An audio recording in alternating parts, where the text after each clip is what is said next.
Hello everyone. What I have here is my little challenge lock that I've made up, and I was just playing around with the key in it, because it's got a little hang up. And I noticed that if you push it all the way in, you still get a little snag, and if you pull it back, you'll get a snag, but it works pretty well. One of the things I noticed, though, let me pull this key out. The key snags a little bit when you pull it out, but I don't know if you can see this. Look in there. Yeah, that's just the key pin. Alright, I thought I saw something in the keyway back there. Anyways, what I'm going to try to do is pick this thing again. I tried to pick it the other day on I've done a video on it, and it went like 15 minutes, and I couldn't get the thing open. I mean, I would get false sets, I'd reset it, I'd get progression and everything, and that's when I found, like later on, it was that broken spring, and the key wouldn't even turn it at all. Now, I picked the locks before where even a key wouldn't turn it, but in this case, it was stuck in there pretty bad because of that little copper spring. I think I got a piece. I keep seeing a piece of it down here, but it's a piece of that glue. Hot glue. But enough of my babbling. I already spent a minute and a half. Because this thing was pretty challenging. Let me get that tension rod that I had out here. There we go. I think I got the vise set up correctly on it. The key will turn it either way, so I'm going to try clockwise first. I've got one of these Southward Max from Lock Noob's giveaway from his, I don't remember how many subscribers. He's got a lot. Alright, I just got a false set and a slight move on the core, and I think it was pin 1 or 2 that I touched. So I don't have I got a little counter there on, feels like 3.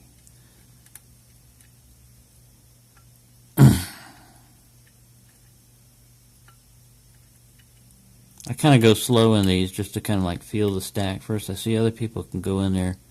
They can read this pretty quickly. They'll go through a lock and like click, click, click, click. They know what's going on each pin.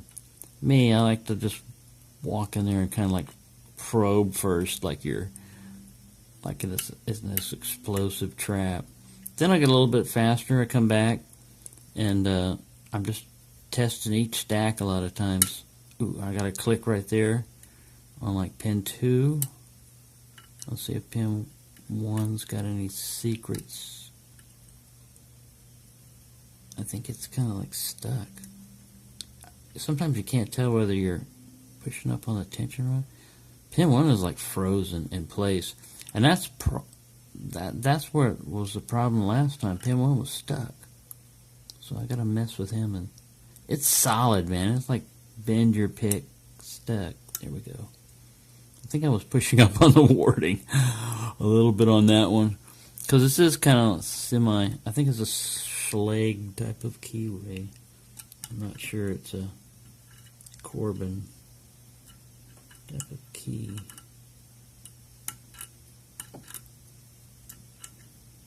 There we go.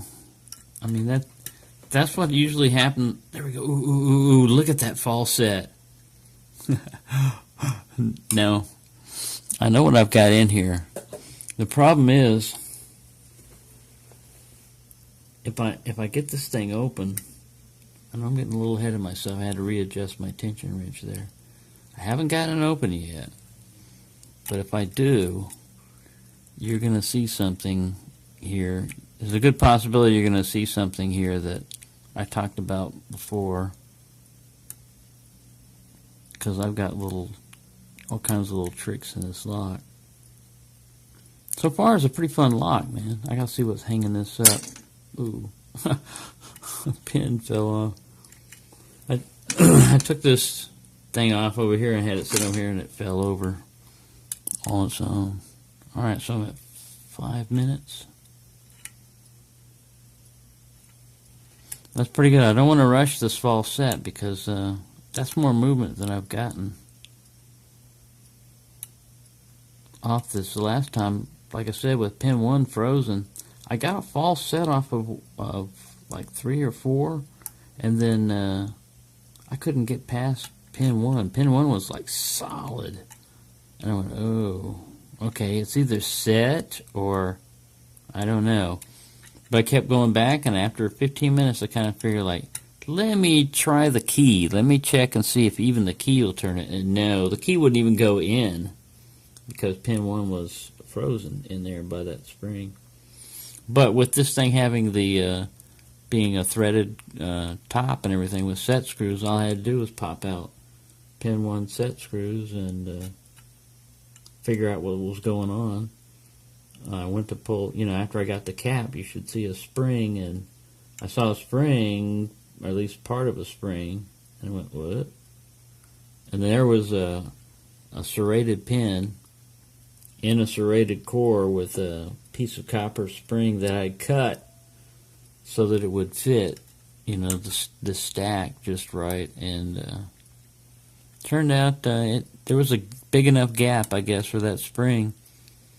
I'm pretty sure I tucked it in, like a regular spring. I made the end smaller, but the top, it doesn't really matter, but the bottom it does. And I don't know. Anyways, you learn all kinds of things on challenge locks, making them and picking them. There we go. I can't get past this false set. Like, pin 1 is really solid, and pin 2 doesn't really give me any counter. And 3 and 4. I don't want to make this like a 20-minute video, so I'm going to go like 10 minutes, and then I'm going to turn this off and either make it like a multi-part or something, because I don't want to stretch this out too long if I don't get any success. And if I do, I don't want to really like put up a video and then send it off to somebody to pick when they get to see what's all on the inside. So I think if I get any success, I'm just going to pick it as open and then not really show you the core and send it out. The first person that picks it, of course, they get to, like gut it and show it all they want. But for me, all I'm really trying to do is pick this lock because it's my first challenge lock, and I've got to be able to pick it before I send it out, I mean, come on. You make a lock, and yeah, I don't want to be known as, hey, he's a great lock maker. Sucks at picking, but he's a pretty good lock maker. I mean, that's what got me into this, was picking, not really like making locks. So nothing wrong with that, it's a good profession to have. But I think the best lock maker would be a good lock picker, because you know how to stop a lock picker. A lot of times locks don't get compromised by picking, it's some other form they're going to attack. But it's good to know that the one thing that makes fast, easy entry, you've made as difficult as you can. So I'm just kind of like raking the stack back. Alright, let me try a different shorter little hook southward max here. I'm going to ease up tension a little bit. Trying to find out who's binding me up here. I've been dehydrated lately. I don't know where I put my water. You can get dehydrated in the wintertime.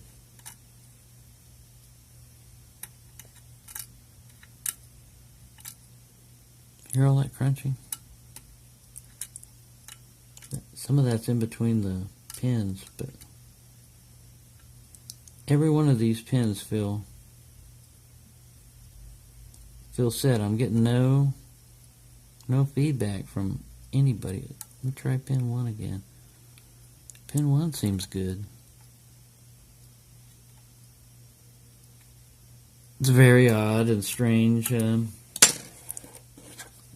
lock I've got here.